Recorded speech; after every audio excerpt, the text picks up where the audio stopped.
자, 이스라엘 백성이 가나안을 향하여 행군할 때 벌어진 일을 다루고 있습니다. 1절 한 번 더 읽겠습니다. 시작. 네게부 지역에 사는 가나안 사람 아랏의 왕은 이스라엘이 아다림으로 향하는 길을 따라오고 있다는 소식을 듣고 이스라엘과 싸워 그 가운데 몇 명을 포로로 잡았습니다. 자, 이제 가나안을 향하여 갈 때 아랏 왕과 충돌하게 되었고 이스라엘 중 몇몇이 포로로 잡혀갔다는 것을 알 수가 있습니다.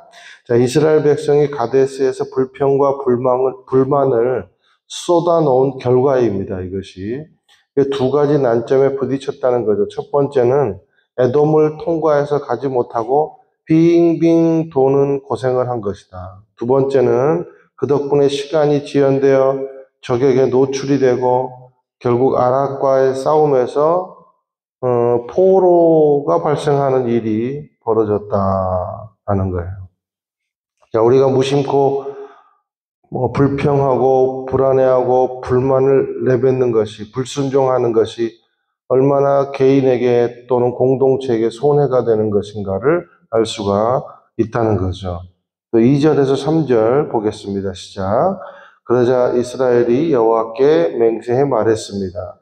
주께서 정말 저 백성을 우리 손에 주신다면 우리가 그 성들을 완전히 멸망시키겠습니다.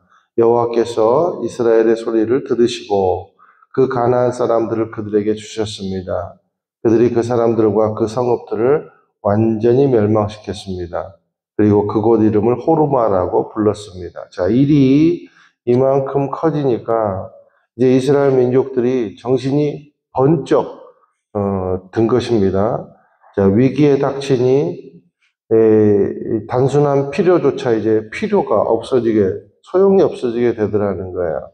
그래서 이제는 간절함이 회복이 된 것입니다. 간절함이 회복이 되니까 하나님을 찾게 되고, 하나님을 찾게 되니까 용기가 생기고, 용기가 생기니까 믿음의 고백이 나오는 거예요. 결국 하나님은 이 믿음의 결단을 들으시고 어떻게 응답하시냐면 호르마, 완벽하게 완전하게 응답을 해주십니다. 그들이 그 사람들과 그 성읍들을 완전히 멸망시켰습니다. 그리고 호르마라고 불렀습니다. 그래서 호르마라는 의미는 완전히 진멸시켰다, 그런 의미가 있습니다. 자, 이스라엘이 위기 앞에서 이렇게 이제 마음을 모은 거예요. 마음을 모았다. 자, 공동체의 위기가 닥치더라도 그것을 극복하는 힘이 있다는 겁니다. 그것은 개인기가 아니라는 거예요. 누구 한 사람의 힘이 아니더라는 거예요. 함께 하나님을 향하여 마음을 모을 때 공동체 문제가 해결되더라라는 것입니다. 개인이나 가정이나 공동체나 어떤 이유로건 위기는 올 수 있다는 거예요. 이스라엘처럼 불순종해서 위기가 올 수도 있고, 또 믿음의 길을 가다가 의로운 핍박을 받아서 또한 위기가 올 수 있다. 그런데 중요한 것은 뭡니까? 어떤 상황이든지 마음을 주님께 드리는 것이 중요하다라는 것입니다.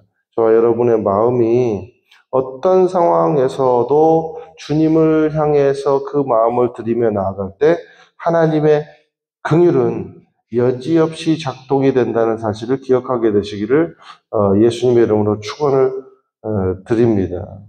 자, 그런데 오늘 이스라엘 백성들을 보면 결국엔 또 반쪽짜리 믿음이었다는 것을 알 수가 있죠.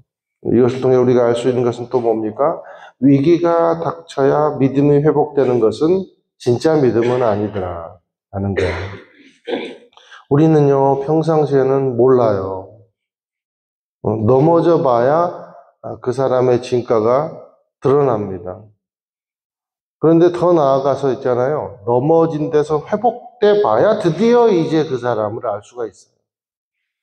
이 사람들이 회복되고 나서 이제 또 무슨 행위를 하는가? 4절에서 6절입니다. 함께 한번 읽으실까요? 시작. 그들이 호르산에서 출발해 홍해길을 따라 에돔을 돌아서 가려고 했습니다. 그러나 백성의 마음이 그 길 때문에 조바심이 났습니다. 그들이 하나님과 모세에 대항해 말했습니다. 왜 당신은 우리를 이집트에서 데리고 나와 이 광야에서 죽게 만듭니까? 빵도 없고 물도 없습니다. 그리고 우리는 이 형편없는 음식이 지긋지긋합니다. 그러자 여호와께서 그들 가운데 독사들을 보내셨습니다. 그것들이 백성들을 물어서 이스라엘 자손이 많이 죽게 됐습니다. 넘어졌다가 살아났더니, 넘어졌다가 회복이 됐더니, 매번 같은 환경에서 또 무너지는 거예요. 맨날 목마를 때마다 무너지고, 지루할 때마다 무너지고, 까마득해 보인다고 생각될 때마다 불평하고, 이리 해도 불만, 저리 해도 불만, 그러다가 또 어마어마한 손해를 입으면 또 정신 또 바짝 차리고, 이 여러분 믿음입니까, 이게? 이건 객기죠, 객기. 완전히 어린애에 불과한. 40년이 지났는데, 이스라엘 백성들이, 어린애에 불과한 믿음이라는 거예요. 뭐, 광야라서 딴 데 어떻게 셀 수도 없고, 딴 데 세면 혼자 있다가 죽을 거고. 그러니까 어쩔 수 없이 그냥 붙들고 있는 거예요. 그런데 이번에는 이스라엘 백성들이 아주 실수를 했습니다. 큰 실수를. 이제 선을 넘어도 한참 넘는 행동을 하는데 그 행동이 뭔가? 하나님을 원망하는 행동입니다. 조바심이 나서 원망할 대상을 찾는데 여기 5절에 보니까 하나님과 그리고 모세에 대하게 말했다 그랬잖아요. 대항했다. 멱살 잡았다는 거예요. 불평을 쏟아놓았다 이게 아니라 대항했다는 거예요. 하나님께 대든 겁니다. 나중에 7절에 고통이 닥치니까 뭐라고 고백합니까? 그제서야 우리가 여호와와 당신께 대항했다 그러잖아요. 아무리 버릇이 없어도 넘지 말아야 될 선이 있다는 거예요. 우리도 부모에게 짓는 가장 큰 죄 중에 하나가 뭡니까? 그럴 거면 왜 나를 낳아가지고 차라리 낳지를 말지. 그래 놓고 부모입니까? 막 그런 말. 그러면 얼마나 가슴 아파요. 자기 인생을 저주하고 자기 인생을 출발시켜준 부모의 존재를 부정해버리는 거예요. 얼마나 가슴이 아픕니까? 우리가 그런데 1년 된 사원이 대리나 과장한테 혼나면 그래도 중간에 지대라도 있잖아요. 그런데 1년 된 사원이 고작 이제 회장한테 완전 찍혀버리거나 사장님한테 완전 찍혀버리면 완충지대가 없잖아요. 그냥 끝나잖아요. 하나님을 원망하는 것은 하나님의 존재 자체를 원망하고 하나님의 능력을 원망하는 것, 하나님의 구원을 원망하는 것, 하나님의 은혜를 부정해버리는 것, 그거는 완충지대가 없어요. 하나님은 사랑도 무한하시지만 공의도 무한하신 분입니다. 그래서요, 공의가 무한하신 분 앞에 선 넘으면 안 돼요. 선을 넘는다는 것은 뭡니까? 하나님의 은혜를 완전히 무시해버리는 행위. 그게 선 넘는 행위예요.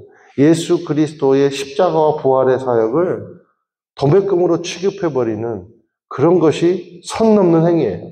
그러면 망하는 인생이 되더라라는 겁니다. 저와 여러분이 아무리 힘들고 어려워도 하나님께 토론은 할 수 있지만 하나님의 은혜를 부정해버리고 존재를 부정해버리고 그리고 예수 그리스도의 구원의 행위의 사역을 부정해버리는 행위를 절대로 하지 않게 되기를 주님의 이름으로 축원드립니다. 이제 7절에서 9절을 보니까 8절만 한번 같이 읽어보실까요? 시작. 여호와께서 모세에게 말씀하셨습니다. 뱀을 만들어 막대 위에 달아라. 누구든 뱀에 물린 사람은 그 뱀을 보면 살게 될 것이다. 그래서 9절에 이제 그 청동으로 만든 뱀을 보고 사람들이 뱀에 물린 사람은 살아났더라 라는 거예요. 자, 이스라엘 민족들이 하나님의 진노를 받아 많은 숫자가 죽게 됐는데 하나님께서 해결책을 주신 겁니다. 그 해결책이 바로 뭐냐면 노뱀을 바라보는 것에 있다는 거예요. 노뱀을 바라보는 것에 있다. 자, 여기서 우리가 중요한 것은 뭐냐면 노뱀이 중요한 게 아니에요. 뭐가 중요합니까? 바라봄이 중요하다는 거예요. 바라봄. 노뱀을 왜 바라봐야 되나? 나무뱀도 아니고 돌뱀도 아니고 왜 노뱀이냐? 왜 하필 다른 종류도 아니고 끔찍한 뱀이냐? 그러면 뭐 곰을 바라볼 거예요? 그러니까 이게 그런 게 중요한 게 아니라 그냥 바라보라는 것을 바라보는 게 중요하다는 거예요. 계산하지 말라는 거예요. 그러니까 내 믿음은 내 수준을 하나님 수준으로 맞추는 겁니다. 하나님 수준으로. 그것을 다른 말로 신뢰라고 하는 거예요. 그냥 믿는 거예요. 그저 맡기고 의지하는 거지 따지고 나서 합리적이니까 맡긴다. 그 사람들 다 죽었어요. 그건 믿음이 아니라는 거예요. 우리는 그저 바라봄이 아니고는 하나님의 수준을 맞출래야 맞출 수가 없어요. 그러니 우리가 잘나지도 않은 머리와 가슴으로 하나님을 재지 말고 그냥 시킨 대로 순종하고 시킨 대로 바라보고 시킨 대로 나아가는 것이 가장 현명하고 지혜로운 길이더라는 거예요. 저도 하나님 앞에 막 재보고 이게 아니지 않습니까? 말해도요. 야, 결국은 무슨 어떤 결론을 내리냐면 야, 내가 잘나지도 않은 머리로 주님 앞에 협상을 했구나. 그냥 바라보라는 거 바라보면 된다는 거예요. 그게 믿음입니다. 하나님은요, 진노 중에라도 긍휼을 잊지 않으시는 분이십니다. 그 덕분에 우리가 지금 은혜를 변함없이 누리고 있는 것이죠. 이 은혜를 입고 우리의 방법이 아니라 하나님의 방법을 신뢰함으로 말미암아 오늘 나의 생각을 넘어서는 하루, 그리고 하나님의 응답을 받아 누리는 귀한 하루가 되기를, 그런 삶이 되기를 예수님의 이름으로 축원드립니다.